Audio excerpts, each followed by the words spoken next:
Hello, welcome back to the LEC studio for XL Esports versus Misfits Gaming. In the race for playoffs, things are truly starting to heat up, and you have to make sure to bring the cavalry. And that is exactly what Misfits have done. They have called upon the aid of Denyk. The beacons are lit, Gondor calls for aid, something else from Tolkien's universe. Isn't that right, Ender? Slow down a little bit, okay? Misfits got the win, but it wasn't the picture-perfect reunion they were hoping for. I think that Denyk had, he needed some time to actually get warmed up. There are a few times he's getting picked off, going too hard for the engages, getting caught out a few times like we're seeing on the screen right now. But at the end of the day, Misfits wanted to bring him back because he was a playmaker for the team, and he made plays. Yeah, I don't think it was just Denyk. I think Dan also had a phenomenal performance, particularly on the Gangplank. So I'm also super excited to see, you know, more champions for Dan to pop off on. Febiven, of course, also doing great zone control with the Syndra. So, like, we always knew that Misfits had the pieces to be successful, but like a lot of teams, like Origin in the last game, they were kind of missing that cohesive teamwork. And so that's what Denyk's supposed to bring, that voice to give them that teamwork to make sure that all the pieces are finally fitting together. Still not there yet. But I mean, I could devil's advocate and say you shot calling some intense League of Legends. I'd give you more than a best of one to kind of establish your style of shot calling. It's also really important to remind people that it's not like they've been scrimming a lot with Denyk before this, right? Okay. They went into this very much this week trying to change things up. So I want to see him again. The combination of him working with Razork, that's what was missing when DOS was in the roster. That's what worked so well when Misfits had that great run at the start of Spring Split this year. And that's what needs to return for Misfits to push for playoffs. So, I mean, just a quick kind of beginner question, going to throw this one out there as well. Febiven was a name that for a while was considered to be, you know, exciting mid laner, European prospect. Misfits are falling off. Have we lost that Febiven sparkle? No, I wouldn't say so. I think Febi was pushing for MVP candidate just last split, but has kind of diminished a little bit, but I think that's just nature of the meta, the fact that we moved over into more control mages. Not that he can't play them, but that it looks very different than some of the other Larsons of our league, if you will. Yeah, the style for Misfits in Spring was very much put him on something that can pop off, and Razork and Denyk are going to come to his lane. He's going to look insane. Now he's farming, and when the team isn't performing well, it's really hard to look insane on an Azir. So just mid laners aren't getting as much love in this meta as well. So we'll keep that one in mind, and we'll keep, of course, the opponent in mind. It takes two to tango, and tangoing today is XL. Now, they face their playoff rivals. There's a whole lot of excitement surrounding them, not only because there's some UK players representing. I'm going to be really, really frank. XL may have already blown their playoff chances because if you look at their Super Week, they're facing all the top teams. That said, if they face the Origin that played just last game in the Super Week, maybe things get a little bit better for them. Now, Misfits currently could hold the head-to-head. They are 1-0 over XL, so this win is so important. If they lose here, I don't care if it mathematically doesn't eliminate them yet, it absolutely eliminates them. There's just no way that they make playoffs. Yeah, the thing is, though, you're saying they blew their chance because they lost to Schalke yesterday, right? Well, Schalke have just beat Origin, which is another team they're competing with. If Schalke just go on the tear... If Schalke just neutralize everything. Yeah, there's like, we're going to make all these other teams lose to you, then they've got a different problem, which is... We had the same thing on PGL yesterday. Comp was just, I think Trevor actually poked him, was like, you're a Schalke fan now? And I think everyone, you know, well, look, we've just seen the graphic. 4% for chances of Schalke making playoffs. Everyone's a Schalke fan. Everyone's a Schalke fan. And certainly, yeah, the losses are going to come back to haunt XL, but a must-win. Just to clarify and make sure we're putting the correct pin, that is a must-win for XL, or even more so than Misfits, just due to the head-to-head. I think both teams, like, obviously... Just because of strength of schedule. Yeah, strength of schedule for sure. But again, you're so close. Like, this is a win you can almost count on. You know, the other games you're coming into, not games you can count on. Strength of schedule and head-to-head. I've actually just received word as well. It's not 4. It's now gone up to 8 after their victory today. So it's getting bigger. 8%, that's almost worth investing. Still, these teams are neck and neck in the race for playoffs, and this game could be what decides it all. So without further ado, let's get into it. Let's head to the Rift with your casters, Vedi and Quickshot. Buy Schalke stock, invest in God Gilius. I believe in the miracle run. Do not take any financial advice from Shoutcasters or the LEC. Super quickly, as we're about to jump into Misfits XL, Misfits own the head-to-head. They are 1-0 up over XL. And I do want to put some numbers to it. I did say this at the top of the show, but as we come into this one, if XL win, their odds of making playoffs go to 71%. 71? If they lose, it's 16%. Well, there are 16% of the scenarios where they actually make playoffs. That's correct. Thank you. On the other hand, for Misfits, 63 and 28. percentage of scenarios. So it is a hugely pivotal game, and the stakes are very, very high, and I don't know what to expect. XL have been a bit of a roller coaster team, up and down games all split long, and Misfit, even with Denyk back, #free Denyk has finally come true. I didn't see a gigantic improvement in contrast to DOS, but they did get the win, and that is an improvement. So for me, what I thought Denyk did was just a lot of stuff, right? And I feel like that one of my criticisms for DOS was that he would end up getting caught out, and this would give the opponents more opportunities to take Barons, take Dragons, whatever it may be. But I feel like that Denyk, a lot of his deaths were him trying to force a play for Misfits that didn't always pan out. And I feel like that it's something we talked about with Dragtroll for Origin last week, where he was actually making a lot of plays that, okay, things didn't work out, but that's also what you wanted for Origin. And I feel like that this is something that Denyk can provide, but also something that Frost talked about, and Drake has talked about it yesterday. He is a more vocal character than what DOS offers in a roster, and I think that just giving the team more agency to say, like, we should go for this, yes, let's do this, I feel confident that we can make this play, that obviously also makes a world of difference when it comes to actually executing when it matters most. If I am incorrect in my summary, please do correct me, but the deaths are more justifiable, or you can understand the intent. Yes. And when we're looking at how, let's say, Denyk or Jacktroll in the examples we've provided, let's see what happens this game. Both teams are very, very slow and very, very deliberate with their ban phases. Azir, Syndra, Lee Sin, followed up with Volibear, Aphelios, and the Camille taken out. The Senna is still open, and I think, in my mind, she's kind of becoming like the top tier AD. Feels like, yeah, and Patrik has played a lot of Senna recently, so I wouldn't be surprised, but the Orianna is open. I feel like teams have gotten a bit better at dealing with the Orianna recently, but with both the Azir and Syndra taken off the board, I think it's a relatively safe blind pick. Notice that we've been seeing very few Twisted Fate first picks, Quickshot. The nerfs to TF on patch 10.15, I thought were actually very big. The fact that your pick a card went from 5 to 8 seconds at level 1, and you don't max pick a card, you max the Q, the wave clear tool, so you won't upgrade that ability until much later into the game, and so that means that your laning phase, which was already not the strongest on TF, suddenly becomes a lot weaker because of that big increase in cooldown, and it seems to me that as a result of that nerf, pros are now moving away from TF, and only Mad Lions, I think, even played it yesterday. Yeah, definitely the case, and I mean, it is Febiven, and into Orianna. He's run Zoe a number of times, so that's been locked in. We've seen the Sett again. Not too many people running it support at the moment, but Denyk did it yesterday, and I'm anticipating it that way, but it could flex as well. Yes, that Sett, I think, is something valuable that Misfits do have, in that it can be flexed quite clearly between jungle and support. We're very excited to see this Kalista locked in. Kalista received, well, I think she did receive some changes, but it seems that here in Europe, she's still very high on the priority list. And while many teams still ban her away, when she does slip through, teams are very quick to grab her. So I'm surprised that she even made it this late into the rotation, honestly.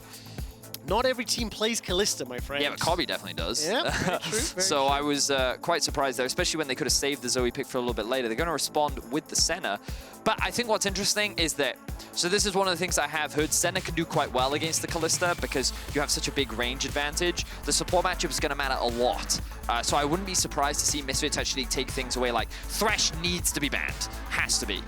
You also can consider banning away the Nautilus. And I think XL should think about banning away the Tahm Kench. Because the support matchup is extremely important when playing this 2 versus 2. Well, Thresh already. Ding, 1 point to you. Gangplank was locked in there for Kryze in the top lane. Orianna mid, so we're looking for the support in the jungle to come out of XL. They have elected to ban the Vladimir That's a good ban. away. Yeah, I like that. Dan is a known Vladimir player, and I'm sure they'd be more than happy to pick that into the Gangplank as well. Okay, so now let's see. Do they get rid of the Tahm Kench? Is the Nautilus taken away from Misfits? Those were some of the directions we were considering. Let's talk about jungle pool right now. You can see the Lee Sin has been removed as the Volibear.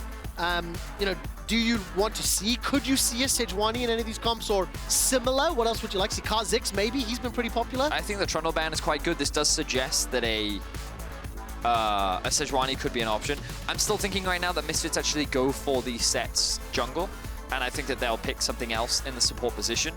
When I think about, of course, Denyk being now back on the roster, Tahm Kench isn't really a Denyk kind of champion. Oh. So I am curious as to what direction they go with him. Well, let me take... There's a time catch ban from XL, so that's already going to remove that from the pool anyway. Let's see what direction Misfits take. Right now, the expectation would be that they lock in a top laner to try and answer the Gangplank. If they want like a winning matchup, they could go for... Interesting. Now, Sett, support or jungle. Wukong, top or support. No, not. Oh! Uh-huh. That's a good point. They could Mad Lions it up here. They could Mad Lions it up. But what are the odds? And like, this is not my speciality. I wish you could see Vedius' face. The eyebrows are furled. Yeah, I'm thinking a lot. The hamster wheel is running. Very fast. And the Nimbus cloak. Beautiful pickup from Wukong after our previous game's commentary. Well, I think that Wukong is a bad matchup into Gangplank. Okay. So I would be surprised if Dan willingly picked Wukong into it. So I think you're right. I think Denyk is more likely to play the Wukong over the Senna. With the Taric Kalista bottom lane here on the XL side, we're going full Mad Lions bot lane. Yeah, I think that's it's actually the their correct... Spring Split bottom lane into Senna Wukong, which is their Summer Split bottom lane. And let's see who does it better. I really think that Kalista Taric was a really smart choice. I think that it's a great way to mitigate some of the teamfight power that Wukong offers. But let's find out. Let's lock in where this Wukong will be going. Misfits now with their final pick. Will it be Wukong top? Will it be Wukong support? I mean, it has to be support at the moment. So either they're putting Wukong in the jungle, or they're putting it top lane. They're putting top lane. You don't like this into the Gangplank? You mentioned that. Tell me why. So what I've seen a lot of is people pick Gangplank into Wukong because the thing about Gangplank is a lot of his oppressive power in lane comes from the fact that he can harass you with parley, right? He can also harass you with barrels. So he kind of chips away at you and pokes away at you very early on into the game. And that then makes it harder for the Wukong to actually get on top of you. And he only stacks the armor when he's engaged in combat. So you don't get all those advantages of being into AD matchups if you're actually not trading with your opponent. That's why Gangplank can actually gain a lot of advantages in that 1v1 and why you don't typically see it. Also, the Gangplank ultimate can make Wukong's life very difficult because when he's trying to close that gap onto you, depending on what angle he comes from, he's kind of forced to flank when he's playing against a Gangplank ult because he can't just run through that thing.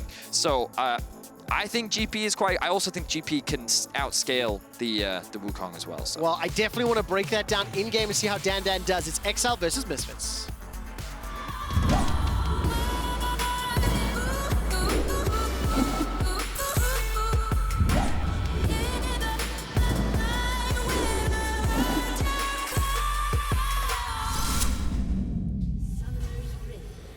Welcome to Summoner's Rift. I really do want to keep an eye on how this Wukong versus Gangplank matchup plays out because you and I were anticipating that Wukong going elsewhere. The next thing I do want to just ask you about is what do you make of Alistar in support now coming into the Kalista Taric? I see some of the benefits. I also like some of the potential frontline options that it can provide later, at least utility with the Unbreakable Will. So make the 2v2. The thing about Kalista is that observers, you could it's kind of...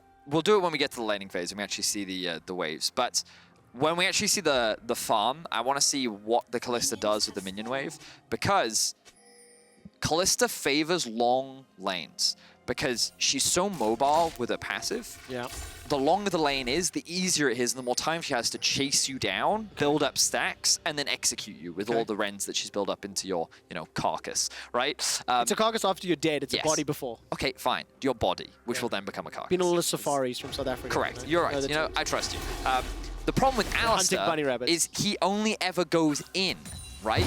His whole purpose is like, I'm going to dive, I'm going to knock you up, and we're going to burst you out, which is cool. The problem with that is Taric is very good at saying, I'm going to stun you. Yeah. And now when you try to run away, well, you can't because there's nothing to escape from because it's Kalista. And now what I'm curious is to notice here, or actually they will get that early push. So they have one of two options, right? They can prioritize getting that early level 2 to go for these very aggressive trades, which based on what they're doing with the wave right now, it looks like they're going for. Alternatively, they can let their opponents push the wave in, and then they can create that longer lane with the expectation that they'll go for a longer trade later on in the laning phase.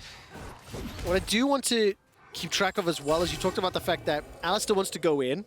his Unbreakable will not match against the Rend stacks, because once it times out, then Patrik can just wait to pop Rend.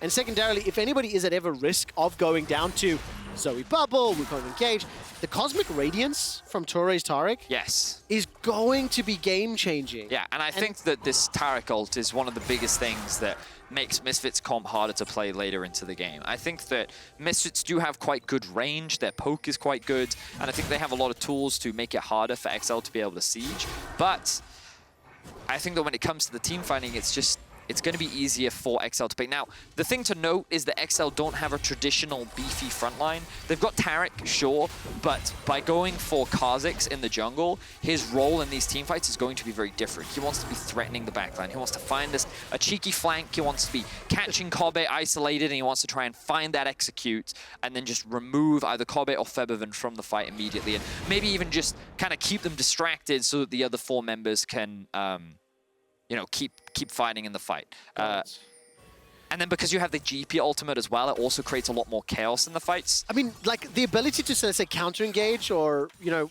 wait for somebody to come onto you when you see some of the tools, I do think some of the power that you could throw the Taric in for if you wanted to play aggressive combined. That is true. With Cannon Barrage, but very risky. Special goes very low. Febiven flashes under the tower. Sleepy Trouble Bubble will not be under the tower.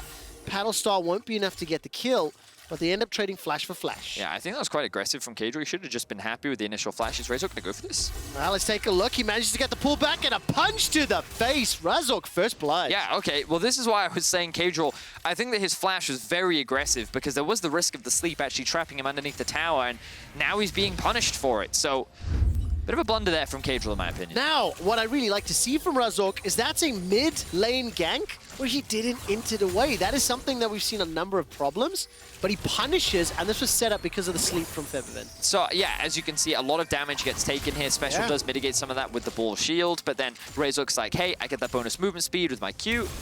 Ooh. Oh, man. I love that we got a replay and a live action while it's happening. Look at those thighs from Razork, just running in. No one can escape that. Procs the face rush to run out as well. Does not skip leg day. No, he does not. Yeah, so Misfits get first blood, and I do think that Razork, I think Misfits in general have been quite good at being able to find early game advantages. It's when the mid game rolls around where things start to get a little bit shaky, in my opinion. So we'll see, and we'll track and see how things, I mean, like, we only have to look at yesterday's game where things got a little bit shaky for Misfits in the mid game. But yeah, okay, so for the time being, Misfits sit at a small gold advantage because of that first blood, but things in the lane look relatively even. Yeah, and I think that's somewhat to be expected.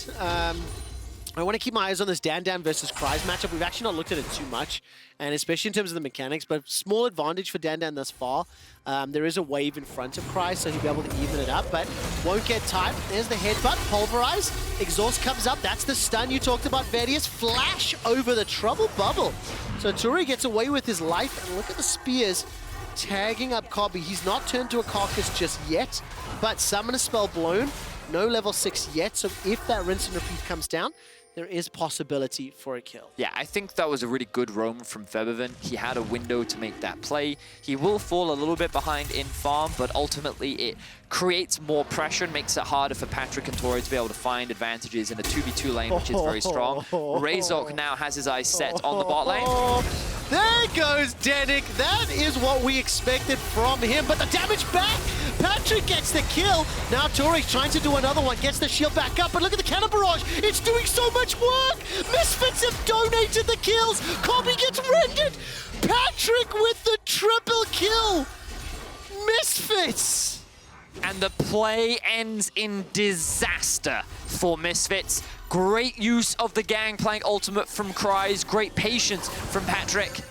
Febiven. Oh, the stun! Not going to land just yet, but now Febiven's going to donate to his force to flash No.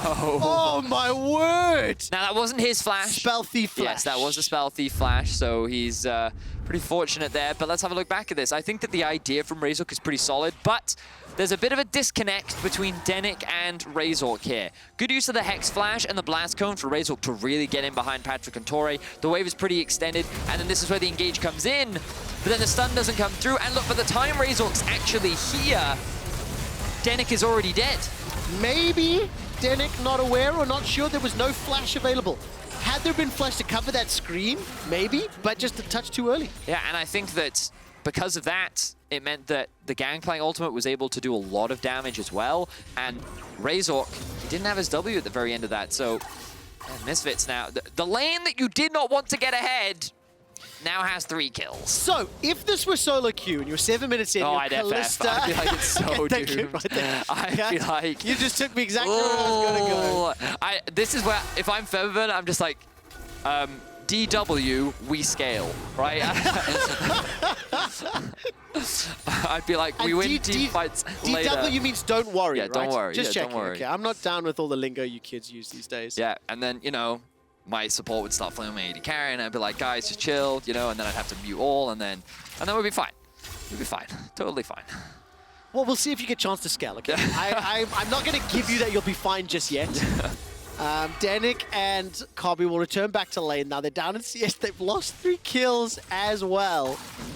And it's just such a difficult scenario because of how much is on the line right now. Yeah, we want to remind people, we're going to keep reminding people, not only are these two teams dead even in the standings, but Misfits currently have a 1-0 lead over XL this split. Not only do XL really need this win, but both teams need this win if they want to stand a chance of making playoffs. Yeah, you either fall down to the Origin power level bracket or potentially go above 9,000 and join SKG2 and Fnatic. Yeah, it's a possibility here, Trevor. It's a very difficult scenario to be in, but let's take stock. 1,200 gold up for XL. Dragon is going to be started by Misfits. As you can see, the Rift Herald has been picked up by XL. They went for that 8-minute Rift Herald swap. Yep. That actually wasn't as common in recent weeks as maybe earlier in the year. What surprised me is what the XL chose to go for the Herald over committing to the Drake, because I think that with the lead they had, they would have quite easily won a fight around that objective. And then they could have gone for the Rift Herald a little bit later. But it seems that they're quite invested in getting this Herald and maybe just trying to put more gold into the back pocket of Patrik. But excuse me, we'll have to wait and see. One of the big things we didn't talk about, Quickshot, was the fact that Kryze, after that bot lane play, also got 3 assists. Which is actually a really big deal in the context of the matchup, which, you know, they've done pretty well. They've gone pretty even in terms of the laning phase, and while we didn't get to watch a lot of it, Kryze is now all of a sudden really far ahead of Dan, and all he's done is use his ult. So he's now completed that Sheen. It's going to give him a lot more power in the 1v1. So bitter. All he's done is use his ult. Yeah, because somebody's been receiving it a cannon barrages before. I just imagine Dan, and he's just like, if Kryze had committed a TP, at least Dan can match the TP and maybe answer right. But he's literally, Kryze literally just raises his hand and then goes bang. So it was Dan that said FF go next, actually.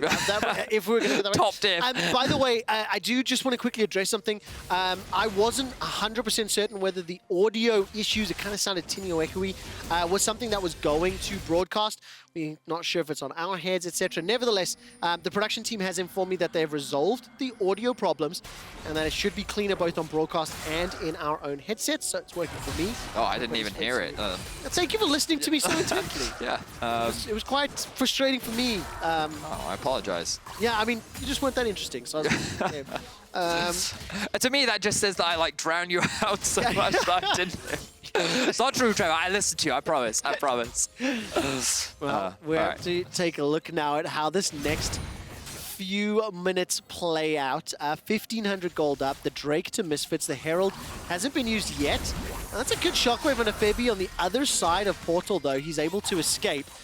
And now the Rift Herald dropped in the middle lane. Razork will clear the wave out. This will get a couple of plates, and here comes Kobbe too. Looks like the rest of Misfits trying to collapse to prevent this from going down. Tori does have the ultimate.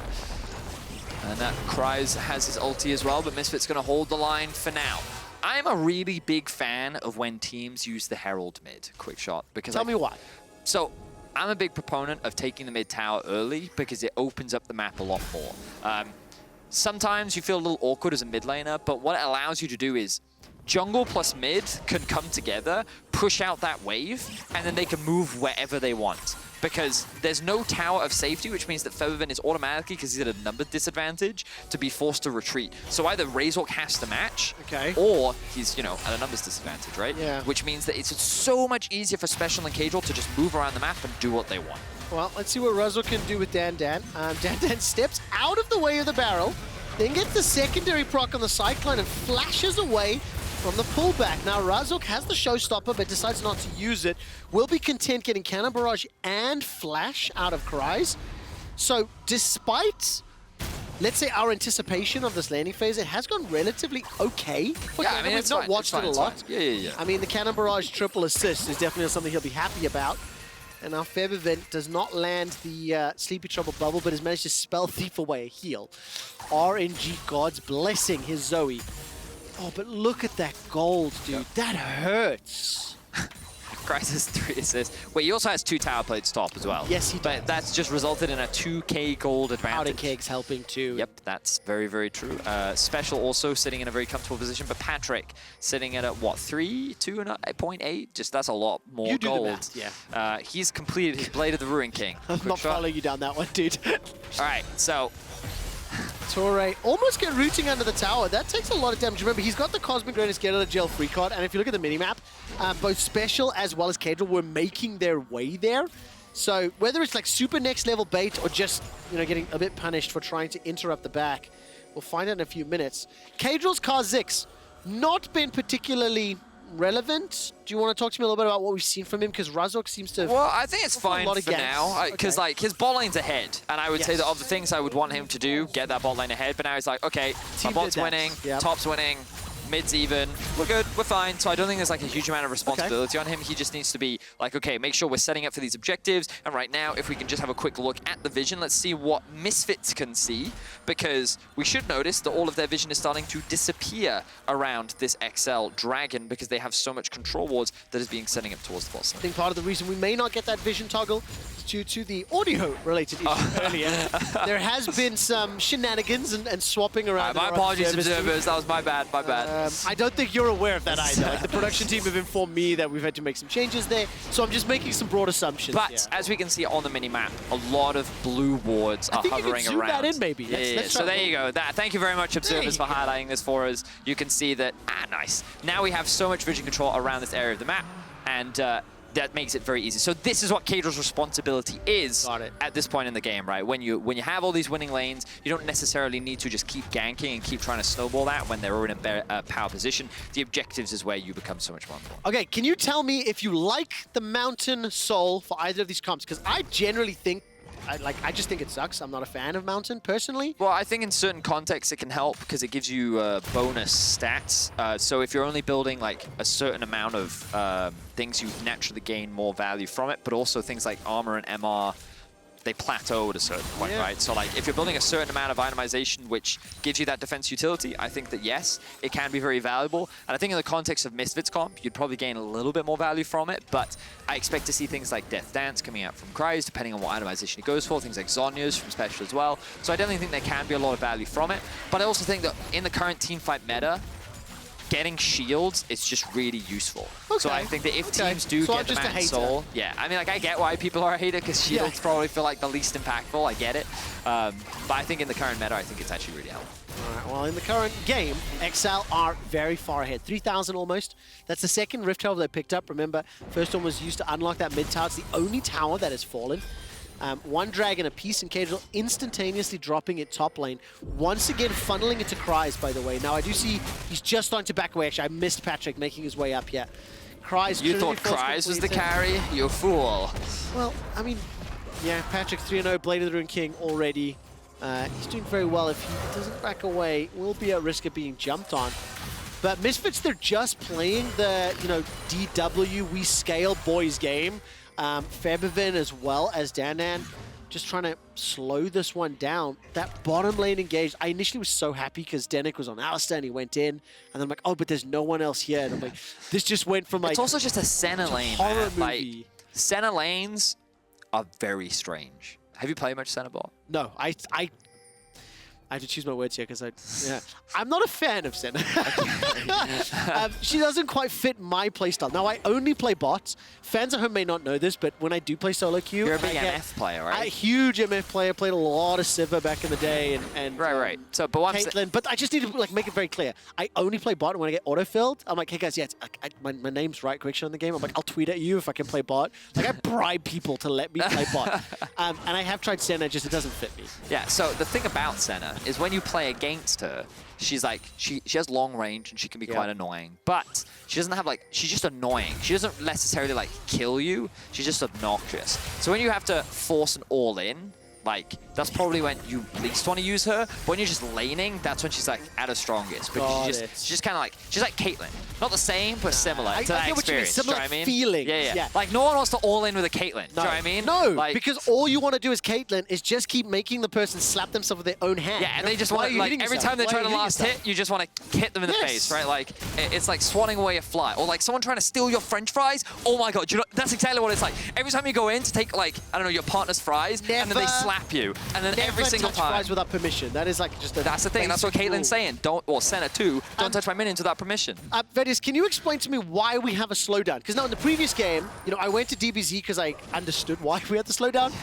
Tell me why it's slowing down this game. Well, I think that it's just become a very objective-focused game, and XL, because they have the gold leads, Misfits are a little hesitant to fight because they haven't hit a lot of their spikes. A lot of these have now come through because we can see the Trinity Force, Luden's Echo, but Kobbe's still scaling. Once he either completes Ghostblade or Duskblade and has the upgraded Mana Mune into the Muramana, then he will be at a point where they can fight. But until that point, Misfits is probably a little uncomfortable. Meanwhile, Patrik's like, yo, I have 2 items. and Misfits is like, okay, have a nice day. So they're probably a little hesitant to contest for a lot of these objectives, and you can see them getting a little bit of vision around the next Drake that's spawning in about 45 seconds. So if they can get this one for free, then they'll take it, but you would imagine that the position that Kryze is currently in, the fact that they're XL is looking to push out these waves, this next objective is going to be the main priority. So that's why the game slowed down, because Misfits is like, I don't want to contest anything right now because, you know, we scaling. Whereas XL's like, well, we have full control, so we're just going to focus on these objectives. I'm really glad because we managed to get that PSA out to the world. Never take any friend, family, partner, fries without asking permission. And now Dan, 20 seconds before the dragon goes up, gets caught, flashed away. Ray jumps forward, and frankly speaking, that is just not going to work out. A long-range special Sleepy Trouble Bubble will not find anyone from XL. The tower falls as well, and now Denyk is in a little bit of trouble. I mean, Dan just caught out in that lane. Yeah. And, well, we knew this was going to happen in the context of XL was going to be on the bot side of the map, and Dan, he thought that he would be safe. He thought he could get out of that situation, but he could not. Another tower goes down. This is the 4th tower of the game. One last auto. The gold lead balloons to 6,000 gold. And a reminder of the stats as soon as I open up my document here. You kind of... If Misfits lose this game, the number of scenarios in which they qualify for playoffs drops to 17% of the scenarios. They're getting close to Schalke territory. Oh, yes, they are indeed. And when we consider like strength of schedule for week 8 as well, I mean, Misfits will be playing G2, Mad Lions, and Vitality. That is not an easy week 8. Well, I think the Analyst test did a great job of summarizing it. Basically, whoever loses this game loses their chance at playoffs. Because I think fundamentally that's what it boils down to. Like, of course, from a numbers perspective, that's not true. That's not locked in. But it feels to me that these teams are directly competing with each other. Yes. And if you cannot beat them, then your chances of making playoffs basically become very low. Yeah, absolutely the case. It's like, while technically that statement is not correct. Yes. Fundamentally and practically. That's what it feels like, now, you know? I will say, I think I'd be more willing to go in and like invest in that philosophy had I not seen 7 weeks of the craziest results of the LEC that I've ever seen. We literally have a team do you know that what? had like an 8% chance. Right. Like, we actually genuinely believe Misfits could make it. Now, Kryze will get taken down after a very long, hard-fought fight between Dan and Febiven, the 2nd kill of the game. This is good for Misfits, but they are still so far behind. Just to finish that thought, I think I'm genuinely believing the Misfits Miracle Run could actually happen. Well, let's see if they need to do it first, because the game's not quite over yet. Obviously, they're at a massive disadvantage, and expectations are that it's going to be very difficult to come back from this point, but Kobbe is still working towards his 2nd completed item. It looks like that Febiven securing that large rod, he's either going to go for... Oh, hang on, special here. Pull back onto special. Good flash from special. Very good flash to make the showstopper help him out, and Sleepy Trouble Bubble gets away from. Shouldn't have been in that position in the first place, though.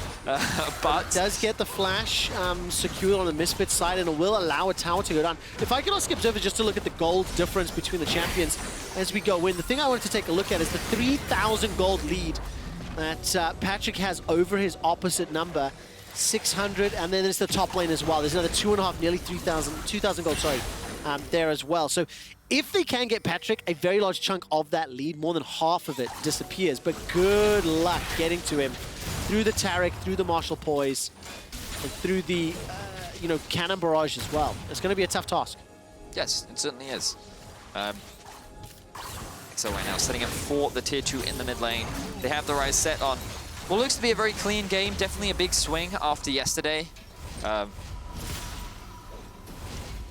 Mandrake spawned in about 2 minutes time, which will be the next point of contention. So yeah, things kind of like, nothing's really going to happen for low one Quickshot. And like, yeah. So this is, I want to use this opportunity to very quickly talk about my mum. Okay. Right? So, okay. My mum is the biggest XL fan on the planet. It's not even an exaggeration. She's probably texting me right now about she's how going to after XL's she's doing, listening. Right? So like literally during all XL games, she texts me like how she thinks they're doing. She like wants to coach XL.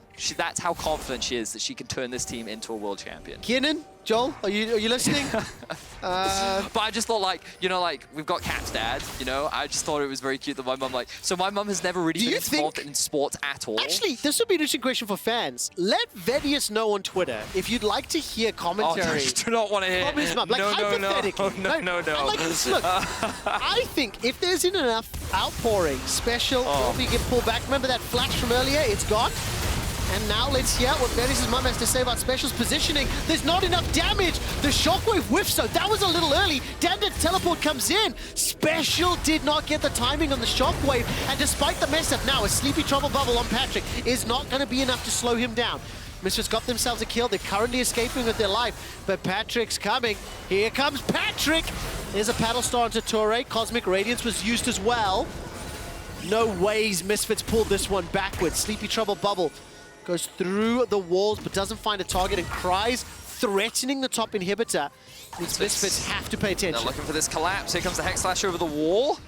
Sleepy Trouble, that tags onto Torre. Torre on the Taric is in trouble. Another long range. The stun goes out, and the shield buys some time. Denyk gets a pulverize onto 2. Razork pulls it back. Torre's shield and heal keeps him alive long enough for Patrik to get one in return. Now Dandan trying to find the crushing blows, and now Kryze will get rooted up. I don't know how Misfits got away with that. It's a 2-for-1 trade, I think, at the end of it. I can assure you my mum is very stressed right now. Things are not going the way that she wants them to, as XL did not get a very favorable fight. And we see Special getting caught out in exactly the same position. He's trying to get some information on the enemy jungle because he sees that his top is pushing in, and with the Gangplank in mid, he feels safe, but Misfits look for the pick.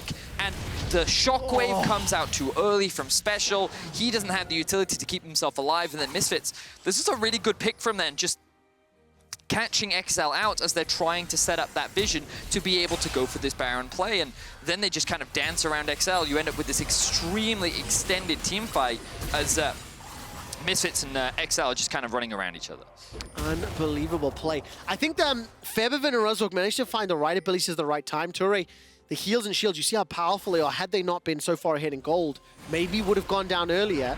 Now this is Dragon number 3, and the last time a Dragon was started, it was Dandan that got picked off that cost it. Now Torre is going to be in trouble, gets pulled back by the Fate's Call, thrown back into Denyk, whose Unbreakable will just about time out. The Shockwave is still available and is held onto for now.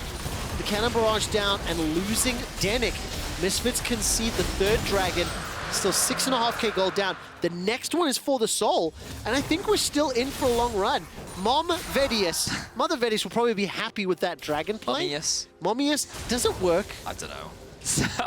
You know what? The fans I'm trying to play with that because the thing is, like, Vedius's cousins are all Isses, right? Yes. But surely it would make sense that I have like a Daddius and a Mummius, right? Surely. I don't know why, it just feels weird to me. Like, there's something I just don't understand, and I think it's like because I'm disconnected, but Baron is now being started. Razork doesn't have Flash. He has the Hex Flash, but I'm pretty sure that XL... Smite and Rend, this is not a 50-50.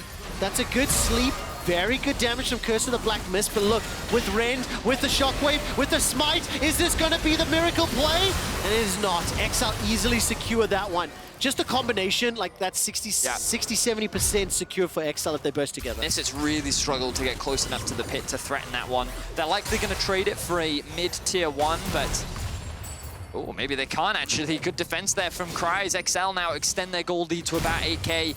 Looking in a good position to close this one out. It's not been the flashiest game, but ultimately, after Patrik got that early lead, XL have done a great job of basically playing around Patrik and enabling him to be the carry for XL. Got the Bloodthirster completed, sitting on the QSS as well. 650 gold bounty on his head. The team is nearly 9,000 gold up. The one thing that I can't get out of my head as well is like Schalke look better than these teams. Right? Stop talking about Schalke right now. That game was last game. I need to bring in a comparison because even if XL and Misfits make playoffs, right, their form right now is dubious at best. Well, I mean, the thing is, it's difficult. Like, I would criticize Special in this game. I feel like he's been caught out a lot. He hasn't had the best Orianna game. But then when I look at Patrik, I'm like, okay, fair. Man, this man's pretty good at League of Legends. I mean, to be fair, he was donated 3 kills early as well. And you say donated, I say outplayed. okay, so I think that Patrik perspective matters on this played one. the 2v2 extremely well. Yeah. And I guess there's factors to consider, right? And I guess best of 5 is going to be a completely different beast. But for the time being, XL, very happy position. There's the Chilling Smite again. Flash forward. Showstopper. Special once again in a questionable position, but look at how long he's surviving. Look at how long he's surviving. Look at how long he survives. And the rest of the team just pushes the base. Yeah, that was worth it for Special. I think I can accept that death because it's going to open up the base for XL. They will secure the bot inhibitor. They can now rotate and group as 4. They have to be careful, of course, because Misfits still have the numbers advantage, but with Razork and Dan's ultimates gone, XL can feel pretty comfortable. That is ridiculous. And it doesn't even have the death cap completed, so those command protects are going to be even more valuable. E-shield, like, Orianna can be very difficult to deal with, my man. We just saw, and especially again when you're 10k gold down, right? You just don't have That's also the DPS. a valid point, yes. I was purely watching Special's HP and not focusing too much on how many damaging champions were tagging him there, but nevertheless, super minions in the bottom lane. Inhibitor turret taken out in the middle lane. Cyclone and Showstopper on cooldown. 1.5 minutes to the soul. Misfits have had a split-long problem with playing around Baron whenever they start themselves as issues. And now this game, they've had multiple dragons in a row where they've had problems and they're in a deficit. And it really feels like this is XL's game to lose. Yep. And they are playing this one very deliberate, very controlled. Yes, they certainly are. Now all they have to do is wait for the next Matt and Drake, get themselves the soul, and then siege onto the enemy base. And I think that it's very easy for them to force a fight with the Gangplank ultimate, and as you mentioned earlier, Quickshot, the use of Kalista and the Taric ult. And I think that this again just highlights how amazing of a player Patrik really is. Yeah. I think that when he played for Origin last year, many eyes looked at him as, you know, like, hey, he's a good AD carry, but maybe there's room to be upgraded here. But the moment he was off Origin, everyone was like, whoa, like, this guy is so talented. It's understandable why Origin picked him up initially, and you can see how much potential he does have. And, you know, there's been a lot of conversations around the AD carry talent pool, but I think that Patrik has been a player pretty much consistently throughout this year as being one of the superstars in our league. And I'm excited to see what he can do. He may be a large part of the reason as to why XL is able to qualify for their first ever playoffs. Remember, this team has never been in playoffs since they joined the LEC. I'm going to say something that is potentially a bit too bold, and this I'm warning you ahead of time. Do that a lot. Yeah, I know. That's why I'm warning you, because brace yourself. Hypothetically, if XL make playoffs, right, and you see them in there, Patrik could be a name to consider for MVP. And by my definition of most valuable player, and again, I'm not saying he is, I'm just saying you could debate it. I mean, you could. The definition for most valuable player, my mind, is a player that is on a team that without them, the team would not be where they are, right? Now, from the regular season, when you look at Patrik, you look how XL have found their wins, if that kid doesn't pop off, they don't win the game most of the time. Yeah. And I think that you could add his name to considerration. Would I say he's a front runner? No. Problem is, he's competing with Gilius right now. And like, well, there you go, right? Okay. But you see what I mean, where it's just no, a totally valid point. Yeah, like, that's the thing about MVP, right? It's a very interesting discussion, and I think that Patrik is someone worth considering. But we have so many MVP candidates, because then you will go all the Mad Lions players too, right? Like, I mean, Kaiser's going to win it, right? I mean, that's where my vote. I mean, it's going to be a very competitive conversation, really will. That's for sure. Especially, it's also very refreshing when I think for so long, like, it's kind of almost always been a G2 player because of how dominant they've been. And I think that this has been the first split in a while where like G2 and Fnatic, it's going to be hard. It's harder to put them in the conversation for someone like it. And let's see if one of these two young upstart teams can actually try to have an impact. Now, the Super's inside the base of Misfits, and XL is 40 seconds to Baron. They've got themselves the soul. You can see that shield starting to build up, so any poke from Febiven Zoe just not going to care at all.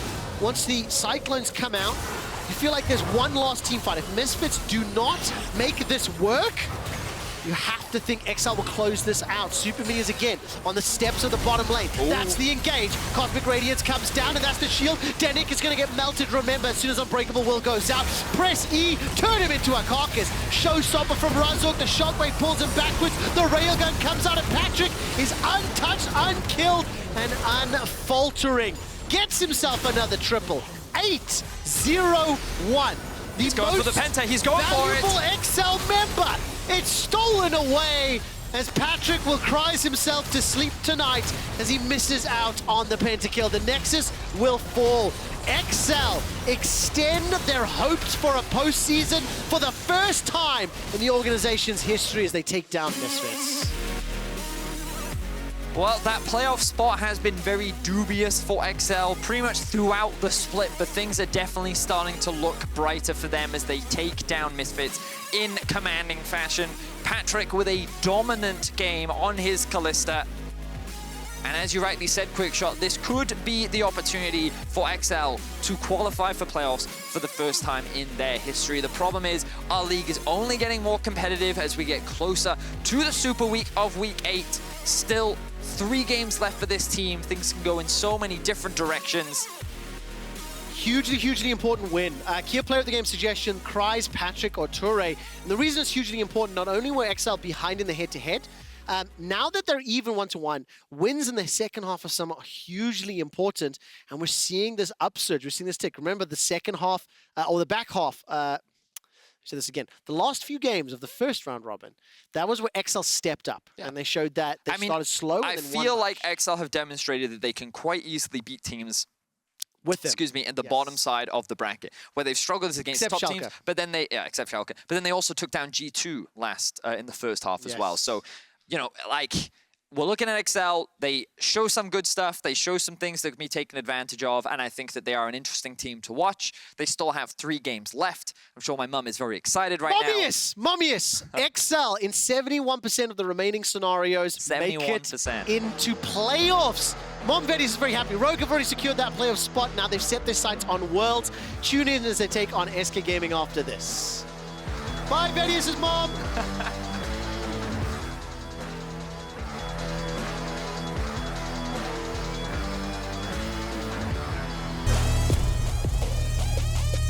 Grace going to hit Inspired. Dragon taken by Caedrel. The hook lands, but Moonlight Vigil only hits on towards the back line. And here comes the package. Larson in the Hexagol made him Kryze. Showstopper off towards the back of the fight, and already he's dead. Caedrel's next on the menu. The next target he's ticking away. I think SK, similar to us, had a very strong core way of playing the game, which really helped for them in the beginning. But once people start to figure out their weak points, I think they are easily usable. Fake goes down. Humanoid down to half HP, but he's still alive. The Redemption's going to heal them up. Genax on the flank. Shadow diving forward, but he's exhausted straight away, and he's already dead. Limit's going to take him out. Humanoid gets one, but Genax is going to answer it. And this is it. The show has been stopped for Mad Lions. I think Rogue really benefit from the meta with playing through mid lane. We can see Larson in the stats, right? They just know exactly how they want to play, how they want to draft.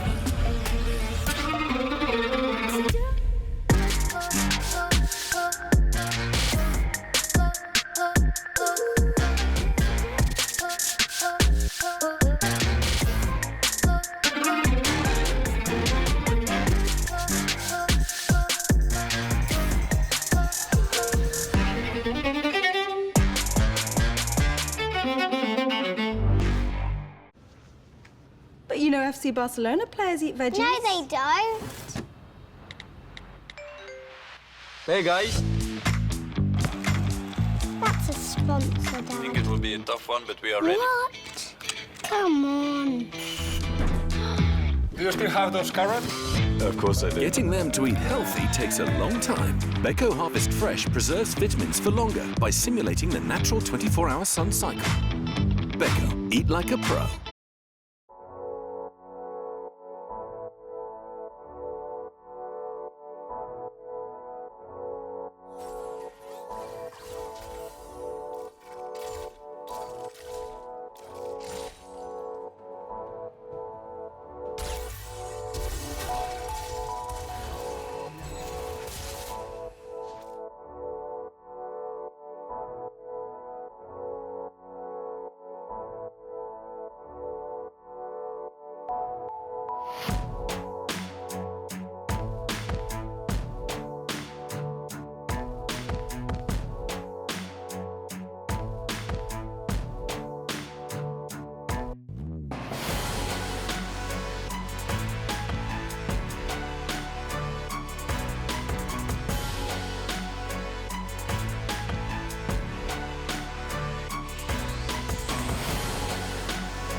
Welcome back, everyone, to the LEC, where Excel is another step closer to their very first playoffs, and I've got Caedrel here to talk about that win. Congrats, Caedrel. Thank you so much. Thank you. So I want to talk a lot about kind of the bigger team view for you, but I do want to focus in on this game specifically, and more specifically, your champion picks. We've seen in the last couple of weeks, actually, generally, you've been going for a lot of Setts and more tanky champions, I guess, because Kryze does prefer the damage dealers. Can you talk to me through the decision-making of most of the time going for those tanks, but in this case, for instance, going for that damage on the Kha'Zix alongside Kryze's champions? Well, normally I'm stuck to tanks and stuff like this because we lack engage and they're really strong early, which is really important for our team because I think we're a really good early game team. So that just kind of secures it for us. This game I picked Kha'Zix because they had Zoe Senna, so they had quite vulnerable carries. And with GP and Orianna, I felt like we had a lot of team fight control and I was able to just assassinate them. But this game, I didn't really get to my job. I think Patrik just killed everyone. Yeah, well, what is that like then? Because you assume, well, I am the Kha'Zix, I'm supposed to do something here, but then you don't rack up the kills. How did the game get evened out with Patrik getting all the kills? Did you feel comfortable that you would be able to bring it to the win? Well, yeah, I ganked mid level 4 and I completely inted it and died, and then he ganked bot and completely inted it and gave Patrik a triple. So at that point, no matter what champion I'm playing, the game's all about Patrik. So I can play Kha'Zix, be selfish, farm up, but it's not really how I should play the game. Once Patrik's 3-0, just play the map instead of just playing selfish and assassinating people. It did get the victory, though. The Kia player of the game votes are coming in, and I have a sneaky suspicion it may be Patrik. Now, when we look at the XL victories, more often than not, it is off the back of a huge performance of Patrik. How much do you think XL has a dependency on Patrik having those big games in order to get the win? Well, we're changing up our playstyle a bit throughout the weeks. We're putting, I mean, Kryze has always been on carries, so he's always useful in fights and is doing a lot of damage, kind of going under the radar, doing lots of damage. And Special's been quite reliable on mages and assassins, and yeah, Patrik's our rock. You know, he's always even or ahead, and he's always the better team fighter, so better Patrik wins, and we're the only one with Patrik, so yeah. Indeed, he's stealing the show, but why not if it's getting you the wins? Let's look at the big picture. You're so close to playoffs, and we've told this story so many times about Excel, but it does feel like right now it is in your own hands. A 71% chance of making it to playoffs, but you've got one hell of a schedule coming up. You've got Fnatic, OG, and G2. And I do want to focus in on that game versus Fnatic because it's been kind of an important one for the organization. Is this going to be the chance? Are you finally going to be able to beat them next week, you think? Well, yeah, it's a banger 3 games. Arguably the 3 hardest teams in the LEC on paper, but Origin's slumping a bit, Fnatic's looking a bit shaky here and there, and I mean, we'll see. It's I don't really think of stats as making playoffs, either we're going to make it or not. So there's a yes or a no here for me, and yeah, I'm hoping that we make it. Yeah, I follow you there. Why would you focus on that? You have to focus on your own team. So then tell me, if you're looking inwards, what do you think the single most important thing will be that you guys as a team have to take care of going into that last Super Week? That's a good question. I think just showing the right side of XL. Sometimes we have these games where we just screw up early a bit and then we just get rolled. That's happened a few times this split. I think if we have a good early game against a top team and we can snowball decent leads and we win team fights, then obviously we will win. And I think we have really good team fighting. That's one of our strengths. So hopefully we draft a good team fight comp, something like this, and then, yeah, take them out. Okay, thank you very much for that insight, Caedrel. Good luck next week in the Super Week. And, well, hopefully we see you in playoffs. Thank you. No problem. All right, we're going to take a quick break, but we'll be right back with SK versus Rogue.